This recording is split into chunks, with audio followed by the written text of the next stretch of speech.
28 मार्च को म्यांमार में शुक्रवार को दोपहर में 7.7 और 6.4 की तीव्रता वाले दो भयानक भूकंप आए थे, जिसने म्यांमार में भारी तबाही मचाई थी, जिसके बाद अब तक 2000 से ज्यादा लोगों की मौत हो चुकी है, जबकि हजारों की संख्या में लोग घायल हुए हैं।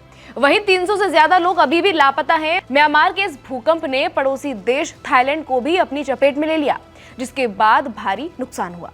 अब आईआईटी कानपुर के साइंटिस्ट ने भारत में म्यांमार जैसे भूकंप की चेतावनी दी है।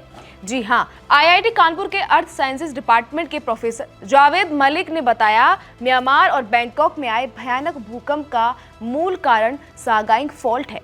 सागाइंग फॉल्ट बहुत ही ज्यादा खतरनाक है और इस फॉल्ट को इंटरनेट पर मैप के माध्यम से आसानी से देखा जा सकता है। प्रोफेसर जावेद मलिक ने कहा, भारत के पश्चिम बंगाल के सिलीगुड़ी में गंगा बंगाल फॉल्ट है, जबकि म्यांमार में सागाइंग फॉल्ट है।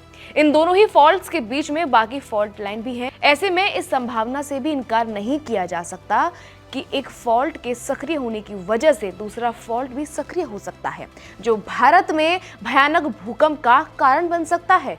उन्होंने कहा, सागाइंग एक बहुत ही पुराना फॉल्ट है। उत्तर पूर्व का शेयर जोन अराकान से अंडमान और सुमात्रा तक के सबस्ट्रक्शन जोन का एक भाग है। उन्होंने आगे बताया कि जापान और यूरोपीय एक्सपर्ट्स ने सागाइंग पर काम किया है। कई रिसर्च से ये भी पता चला है कि यहाँ 150 से 200 साल में भूकंपों की आवृत्ति होती है, जिसका मतलब है कि इतने सालों में एक बार बड़ा भूकंप आता है।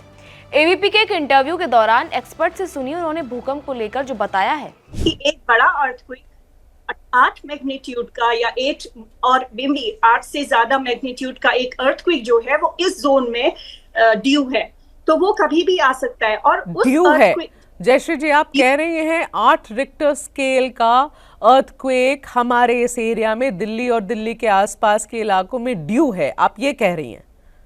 हाँ, लेकिन मैं ये नहीं कह रही हूँ कि उसका एपिसेंटर दिल्ली होगा। उसका एपिसेंटर उत्तराखंड का इलाका या फिर नेपाल का कोई इलाका हो सकता है, क्योंकि ये एक लॉक्ड जोन है। और अगर यहाँ पे कोई बड़ा अगर एपिसेंटर होता है, बड़ा कोई अर्थक्वेक जनरेट होता है, तो उसकी वजह से दिल्ली में जो नुकसान होगा वो लिक्विफैक्शन की वजह से होगा।